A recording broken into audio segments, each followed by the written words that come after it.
Hey everybody, this is Joe. Thank you for watching my Giga-Texas construction update video. For today's video, we'll continue with unpacking some of the information that we got from Cyber Rodeo. This time we're going to take a look at the factory production area maps and processes.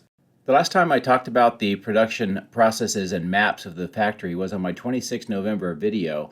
And now it is time to update that with the new information from Tesla and see how close to reality I was. So this is how it appeared in that 26 November video showing the various sections. And the upper left shows what Elon presented at the Cyber Rodeo. If you take a look, you'll see that there's generally pretty good agreement. A few small changes with most of the error in the General Assembly 2 or the south and southwest areas. I'd say that my version 5 months ago was pretty darn close. However, I actually have to make a correction to the map that Tesla presented at Cyber Rodeo. So here it is as it was originally presented. If you look closely, the background map of the factory does not match the overlay. It's actually oriented incorrectly. Here you can see the factory with the north and the south, and the north parking lot area and the south area where the new cars are parked.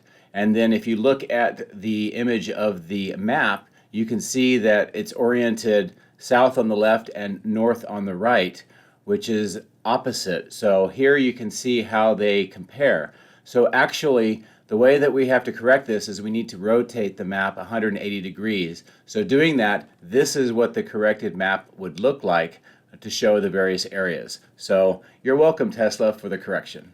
So now that we have the correctly oriented map of the various sections of the factory, let's go through them really briefly. Number one is the 4680 battery cell production facility, and this is where the actual batteries are made and the machines put them together into the canisters that are 4680 millimeters. Area 2 is where the battery structural pack is made by robotic machines that take the individual batteries and they put them into this structural pack. The structural pack, as you can see here, forms the floor of the car, gives it its strength, also allows the interior to be installed very easily.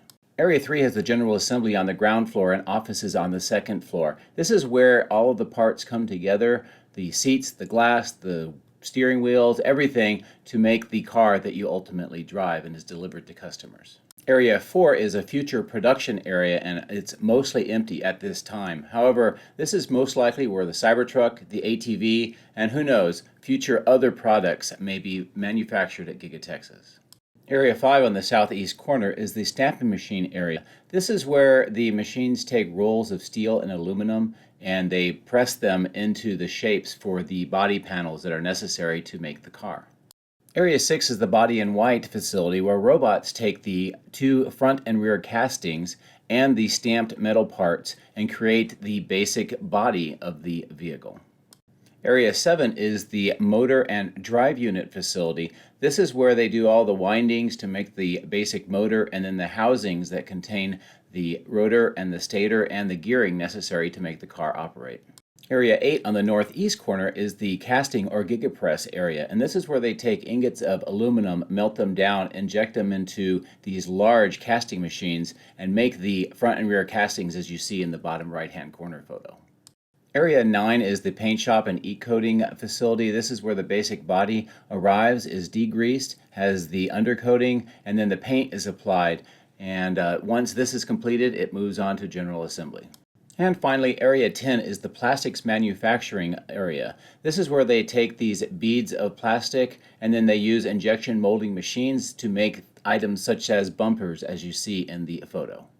So following that quick review and the new map, this is how Giga-Texas looks at this time. Keep in mind, some of these areas are on the ground floor, some are on the second or third floor, or some share multiple floors.